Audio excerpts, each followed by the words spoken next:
Hi, so this short video is going to be introducing you to one of my favorite tools that I started using during lockdown learning and have continued to use in the classroom, and it's called Jamboard. It's part of Google's suite, so it's like a virtual whiteboard, and my favorite thing about it is that students can just hop on to a whiteboard that you create on their phones. So if your school allows students to use their phones in the classroom, then you can get them sort of contributing, project this on the screen, and you can kind of have feedback from everybody live happening in the lesson. I noticed in lockdown that when I did use this, I was getting really good feedback from the more quiet or reticent students. I think something about it being sort of slightly anonymized, you can get students to put their names on or not put their names on, really helps to sort of build confidence there. So let me show you how it works. So just type in Jamboard for Google, and then down here, the plus button to create a new jam.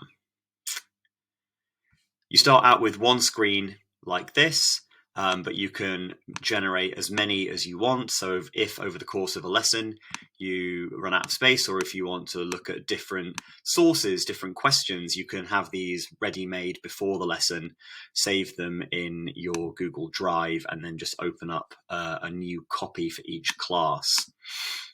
You can copy and paste photos into here. So say if you've got a picture of a visual source, or if you've taken a picture of a bit of text that you want everyone to look at, you can pop that in the middle.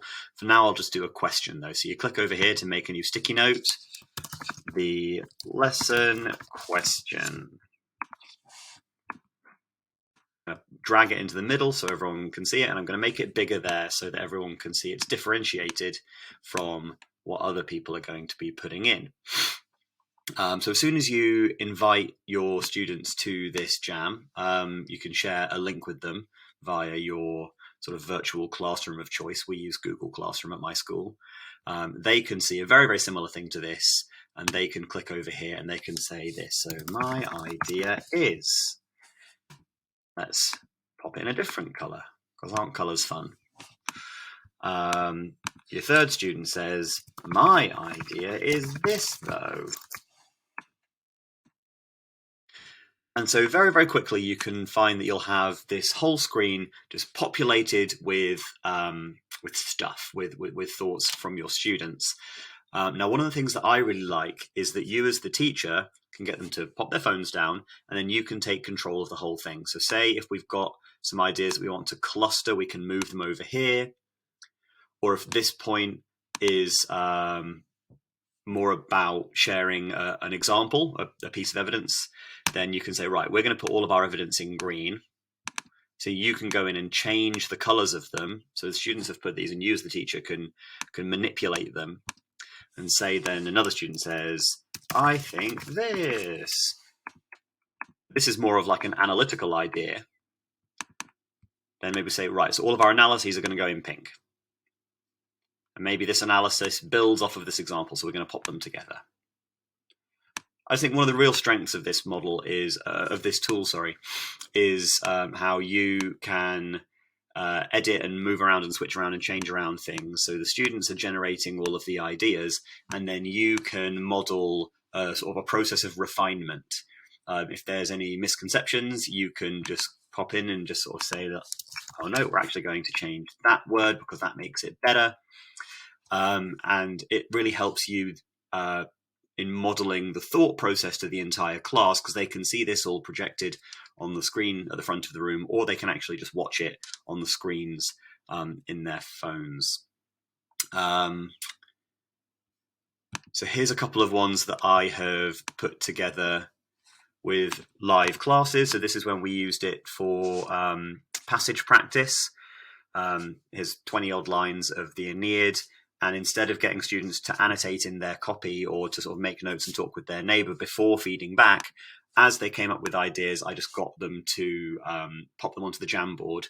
and there was an element of competition as well. So there were 3 teams: the yellow team, the pink team, and the blue team. And the yellow team did really, really well. Most of the things here were yellow, which kind of allows you to praise them, but also maybe go and pop over and see what's up with the blue team. Why are they having such a slow time? Maybe they need a bit of support, so you can kind of notice that as it's happening and wander over in class if necessary. This is one I actually did during lockdown, so it was quite difficult to do that. But since I've been doing them in class, yeah, if this kind of imbalance comes up, then I'll pop over and give them a little bit of help. This is an example of one that I have manipulated after students put their ideas in. So we sort of clustered them into groups and used colour to sort of further reinforce sort of how our ideas sort of cluster in relation to the question. And this is an example of the kind of thing that I might set up before the lesson. So what we've got here is a visual source and then a question. So this would be for my year 11s who are doing war and warfare. This is a typical 2-mark analysis question. And then I've got up here an exemplar point. So this is everything they all need then to, as a starter activity or as a plenary, to come in and contribute their own one. And in this case, what I might do is say, and can you please sign it with your name, so that then later you can go on and just double check that everyone's got the format of answering these questions down.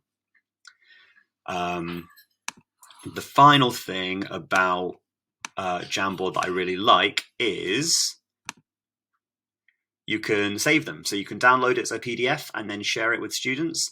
So they are spending less time sort of copying things down as you write them on the board, which I always find is the case when I'm handwriting on the board. And instead they can just spend their time sort of really thinking in the lesson and then refer back to what you have produced on the Jamboard with their input. So yeah, Jamboard, I really recommend it.